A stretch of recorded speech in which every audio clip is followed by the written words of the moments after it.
రాష్ట్రంలో ప్రతి మహిళను కోటీశ్వరాలుగా మార్చడానికి అనేక కార్యక్రమాలు చేపడుతుందని మంత్రి కోమటిరెడ్డి వెంకటరెడ్డి అన్నారు. మిర్యాలగూడలో నిర్వహించిన బహిరంగ సభలో మంత్రి పాల్గొని ప్రసంగించారు. గత ప్రభుత్వ పాలన ఎలా ఉంది, ప్రస్తుత కాంగ్రెస్ పాలన ఎలా ఉందో ప్రజలు ఆలోచించాలని ఆయన కోరారు.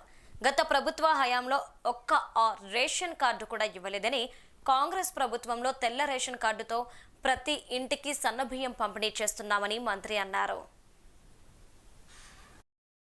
ఇక్కడ 200 కోట్ల ఇంటిగ్రేటెడ్ స్కూల్ తో పాటు 12 కోట్ల రూపాయలు స్వయం సంఘాలకు వడ్డీలు ఇస్తూ ప్రతి మహిళని కోటీశ్వరం చేసే కార్యక్రమంలో భాగంగా ఈ రోజు ఎన్నో కార్యక్రమాలు చెప్తున్న విషయం మీ అందరికీ కూడా తెలుసు.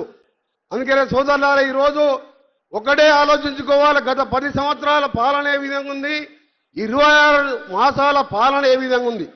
10 ఏళ్లలో ఒక్క రేషన్ కార్డు కూడా ఇవ్వలేని పరిస్థితి ఉంటే ఈ రోజు గౌరవ ముఖ్యమంత్రి గారు, అదే మన జిల్లాకు చెందిన ఉత్తమ్ కుమార్ రెడ్డి సివిల్ శాఖ మంత్రి, మేమందరం కలిసి ఆలోచించి ప్రజారాజ్యం ఇందిరమ్మ రాజ్యం అంటే పేదల రాజ్యం, పేదోళ్లకు న్యాయం చేయాలని తెల్ల కార్డుతో పాటు మేమందరం తినే సన్న బియ్యం కూడా పేదలకు ఇచ్చిన ఘనత ఈ ప్రజా ప్రభుత్వం ఉందని చెప్పి, దాంతో పాటు మహిళలకు ఇచ్చే కార్యక్రమాలు కానీ రైతులకు 20,000 కోట్ల రుణాలతో పాటు మరీ ముఖ్యంగా ఆలోచించాలి.